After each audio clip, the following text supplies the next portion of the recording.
Now, let's walk through how an AML analyst investigates an alert.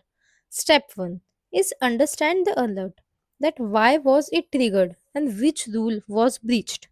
Step 2 is review customer profile, occupation, income, risk rating and KYC details. Step 3 is analyze transactions. It can be amount, frequency, counterparties and geography. Step 4 is check for explanation.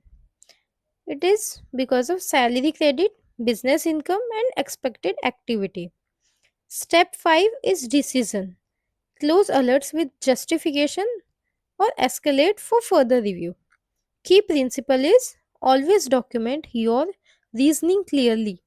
Documentation is as important as investigation.